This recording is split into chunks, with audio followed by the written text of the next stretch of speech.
Good morning, it's Jen from Big Heart Small Farm, and I'm going to show you how I do my lazy spaghetti sauce for the freezer. So step one is cut up all your tomatoes. Notice they're not peeled. I just took the for the most part, took the cores out. When it's a small one like this, I just leave it.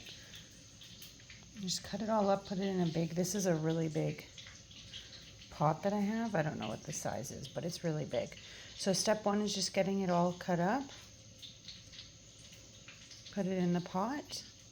And then we need to add in our basil and our bay leaves. Take you with me to go get some. Okay, so this is my bay tree. My brother got it for me. Those are not really easy to find. And then this is just like my back deck basil, as I call it. It's just so that I can quickly grab some when I need it, when I'm cooking, right? So I'm just gonna grab a whole bunch of the basil, a whole bunch of the bay leaves, and put it in with my tomatoes. Okay, so I have my basil and my bay leaves.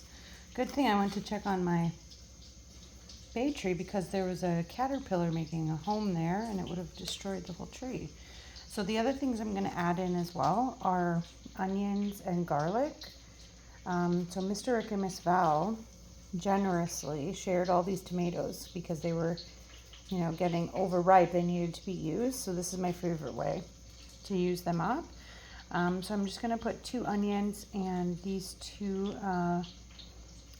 cloves of garlic, I guess, in it, just for the flavor. But when I actually cook the sauce and add the meat, I'll add more onion and garlic at that time. But this is just what I'm going to put in to freeze.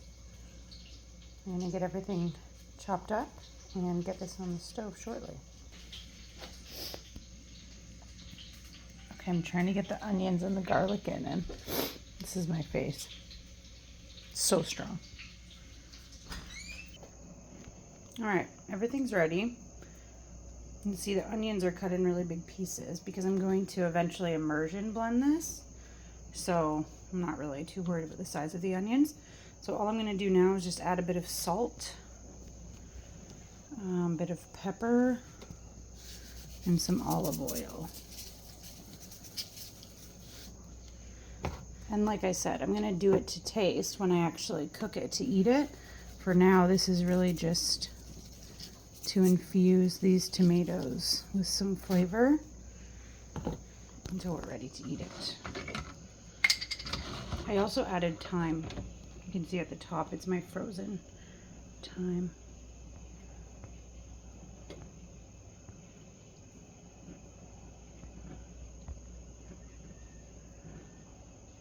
Okay, now I'm going to turn it on. Let it cook. So I've got it at medium. It's going to get really juicy. Okay, so what I like to do once it starts bubbling, you can hear it bubbling, right?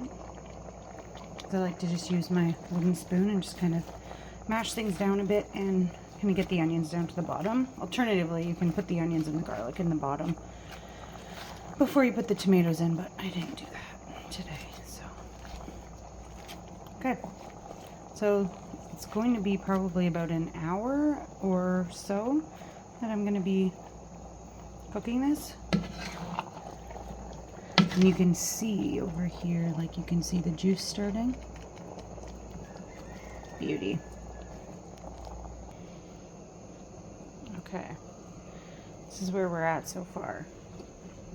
So pretty, right?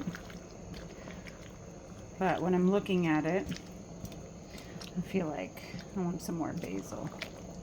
So come with me, let's go and get some more.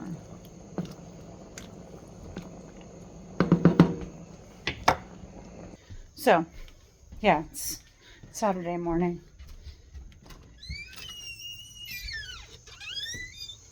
So something I love about making my own spaghetti sauce and just kind of homesteading in general is that you can do it how you want. You don't have to do it the way I'm showing you or the way, you know, somebody else told you you should. You can do it how you want, just like how I'm looking at it, like, oh, I think I want more basil. I can do that. And, oh, you know what? I'm just spotting some oregano over there. We should put that in. I don't really like oregano, but I feel like it's healthy for you, and we can add it. All right, so the peas are dead now, as you can see here. But look at this basil. I'm going to put some of the purple basil in, too. I don't know if I can hold this and cut at the same time. Let's see. No, I can't.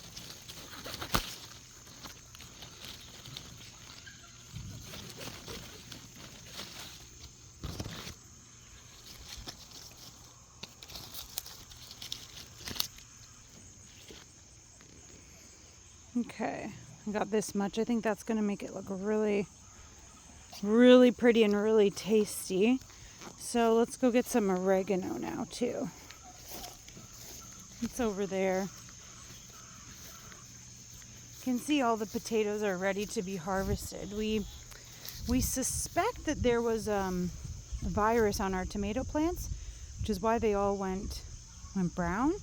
And then it looks like it spread to our potatoes and also to our cucumbers because our season was really, really short. So here's the oregano. This is a perennial, so just be careful if you're going to plant oregano.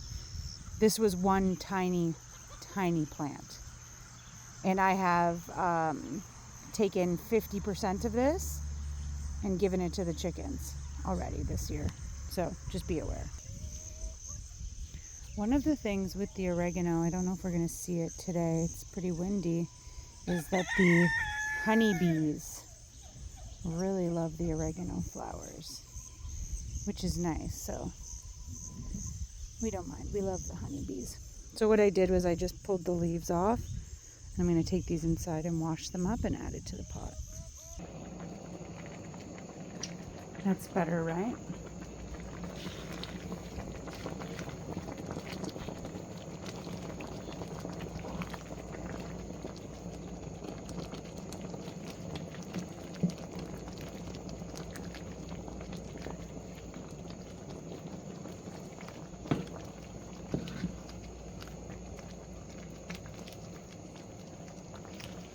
Okay, that's it for now. Once it's cooked, all you need to do, take your immersion blender, blend it up, put it in Ziploc bags, and put it in the freezer.